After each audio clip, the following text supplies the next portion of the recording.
Just listen to the birds as they chirp.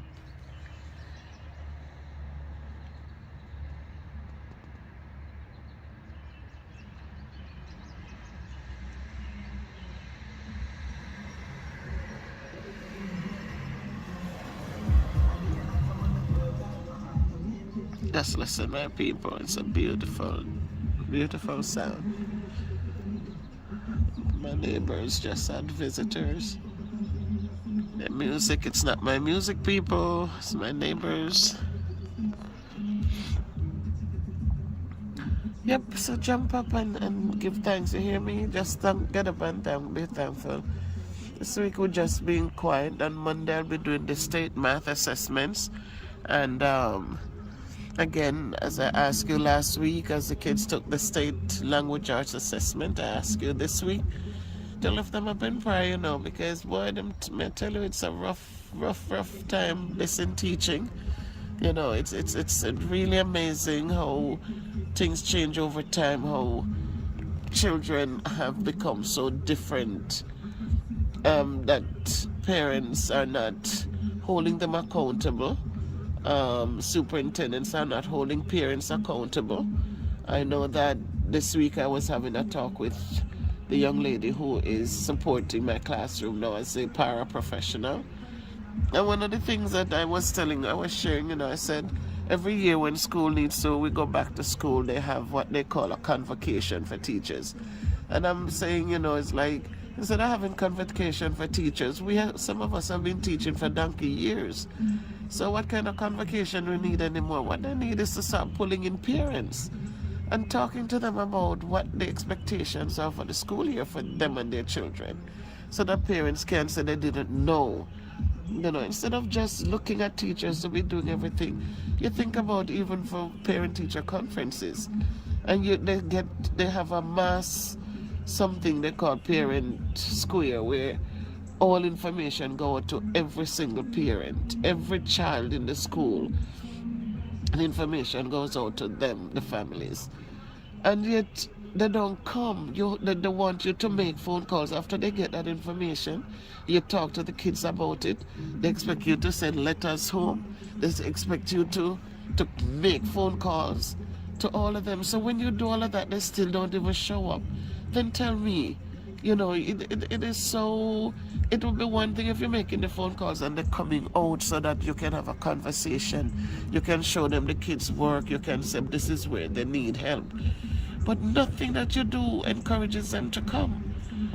And so the saga continues, and the kids are not trying to do the best they can do.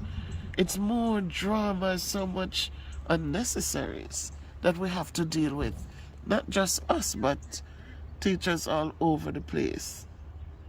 They have to deal with so much, and then there's little or no support. So I don't know, as we said, there was a thing that I read, I shared it on my WhatsApp, that soon there will be robots teaching children. There will be just robots in the classrooms. Because it is grave, man. It is grave. Every year, more and more teachers running away. You can't get anybody to fill the positions. So and unless some changes take place, parents have to be the ones jumping on board. We're here. So prevent the mass exodus from the classrooms. Parents have to be visible. Parents have to be supportive. They have to stop being so threatened to cuss out teachers and put teachers down and run down to district office to complain about teachers and wanting teachers to get fired. Because that's all they do. Take kids run home with stories. They don't talk to kids about what they're learning and how they're learning and what support they can give. They know the struggles of the kids because they're home not helping anything. They don't see kids reading. They don't see them taking up a book trying to multiply, subtract, divide, or add anything. And they know that all of the lessons that they learn has to do with one of those operations. But they're not supporting in those areas. They're not. Because even if they don't understand what the curriculum is, if they're said to the kids, listen, when I went to school, this is how we add, this is how we subtract, this is how we multiply, this is how we divide. That hasn't changed. It's the same concept. So when they sit there and all that they get excited about is, oh, she's mean, oh, they're mean, oh, they don't help. That's all you hear. And because they're saying those things, the kids are saying it too, even though the kids know differently. So people, I'm saying, instead of them calling in teachers or these convocations, call in parents, hold them accountable. Start holding people accountable. I bet you when parents have to give something back, I bet you when parents start losing some benefits or start understanding that this is not going to work, that there's some kind of measure, consistent measures. None of playful something that this month it's in and next month it disappear. But consistent measures are put in place. I bet you them start support them, putting them better. But as long as these things are going on where it's only teachers who get blamed, there'll never be anything better. Because we must write up, we must document. And while we document it, we must teach. We must have, I was talking to the young lady the other day, she's calling me. I have X amount of kids in the classroom to take care of. And we have kids who want to run the halls and skip in class and that. And she expects me to leave my kids who come to learn to go run after that one kid who, no matter how much you talk to her and put her in the class, she gone. So it's a tough time right now for teaching. It used to be tough years gone by, we used to complain, but those days were different. Now it is tougher, it is harsh. And because it is so harsh, learning is minimum, Too much time spending taking care of other things, and so you're teaching it and it's not getting where it needs to get to. There's no investment in education like there used to be, where kids, they want to go home and extend what they learn. Practicing. I tell them every day, basketball players don't win trophies by just standing around and then go play ball. Sports people win trophies because they're out there practicing hours and hours and hours again. Rain is coming again. So nothing in life is easy. It's a lot of practice. It's a lot of practice. It's a lot of hard work that goes into it that creates success. So I don't know what else to do. I don't know what else to say. It's coming to the end of the school year, and again, I feel like this is it. But it's like hard to get up and sit around in the house not doing anything. So the school year will come again and we're back into it because that's what we enjoy doing. But it would be just nice if we had some support. Just have some real support, good support, not talking about what teachers not doing, but instead helping teachers to make things work some more, make things easier to manage, make things more successful. We want to see success. We don't want to see failure every day. We want success.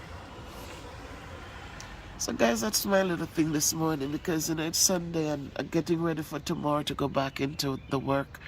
You have your concerns and it's not easy.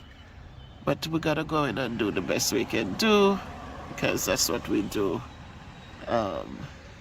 So just continue lifting our teachers up in prayer, people. It's not easy. But lift us up. And as you lift up yourselves likewise, all right? So, leaving you guys with peace and love and harmony. If you can't be good, be careful. Walk good, do good. Live good, enjoy, and encourage a child. Guide them and just remind them of what success looks like and what the value of their education, what it means. Because they need to know and they need to understand it. Alright, so peace and love, people. Bye. Bye.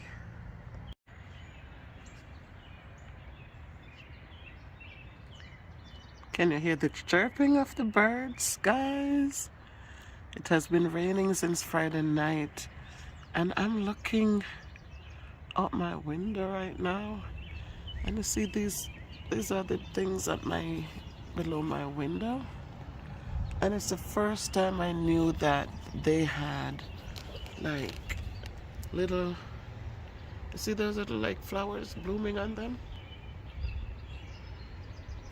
This is the first time, people, I've noticed it, because see, they go all the way around here, and they go all the way up, right, all the way up there to the walk. And I'm just noticing this morning, if you look closely, you can see the golden raindrops on them, and beautiful. So usually they're cut down, they're trimmed, so we've never seen them this way, but I like them this way than when they're trimmed. I like them this way. I never knew that they had, maybe this is some of the pollen that's been kicking my butt. But guys, see, it's rained all Friday night into yesterday, and even now it's wet. But everything, it's springtime, and everything is springing up. And we just have to give thanks. I have a red, is it a Japanese maple tree or Japanese something? And I also have this pretty one. So these are the things that just kills the allergies, that just makes my allergies worse. It's still raining. You can hear the cars that pass, you can hear that. Hear the water still. So listen to the birds, guys, as they chirp. Today is Sunday, a grand rising to each and every one of you wherever you are. Again, as I always say, make sure that you find things to be thankful for. And you know, it's it's just interesting, you know. My allergies have been rampant, but I still give thanks, you know, because I can still hear the birds chirping. I can still see the grass beautiful, green. And regardless of how these pollen affects my nostrils and my eyes, I'm still thankful.